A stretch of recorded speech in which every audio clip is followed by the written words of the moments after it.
સમાચારમાં આગળ વાત કરીએ તો જૂનાગઢની ગ્રીન સિટી સોસાયટીના રહીશો માટે પ્રાથમિક સુવિધાઓ મેળવવી એ લાંબા સમયથી સંઘર્ષનો વિષય બન્યો છે।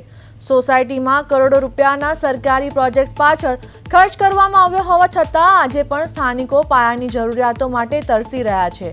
છેલ્લા 3-4 વર્ષથી રસ્તા, ગટર અને પાણી જેવી પાયાની સમસ્યાઓ વણ ઉકેલાયેલી છે। રહીશોનો આક્ષેપ છે કે તંત્રની ઉદાસીનતાને કારણે આટલી મોટી સોસાયટી હોવા છતાં સુવિધાઓ શૂન્ય સમાન છે। સ્થાનિક રહીશ અને પૂર્વ સ્ટેન્ડિંગ કમિટી ચેરમેન નિલેશ દુલેસિયાએ મનપાના એન્જિનિયરોની કામગીરીની ટીકા કરતા જણાવ્યું હતું કે કાગળ પર કામો પૂર્ણ બતાવાય છે, પરંતુ જમીનની હકીકત કંઈક અલગ જ છે। નવા કમિશનરની આ મુલાકાત અને તેમના દ્વારા આપવામાં આવેલા આશ્વાસન બાદ હવે રહીશોને આશા બંધાઈ છે કે આ વણ ઉકેલાયેલી સમસ્યાનો કાયમી અંત આવશે।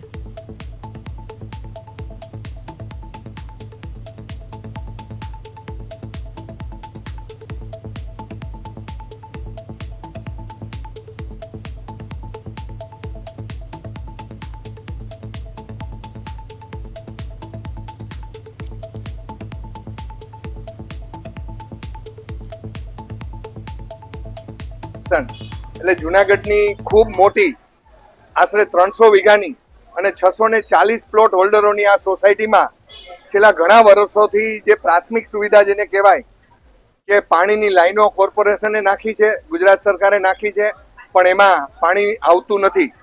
ગટર નાખી છે તો એમાં કનેક્શન આપતા નથી, ગટરનો આઉટલેટ નથી, પાણીમાં ઇનલેટ નથી।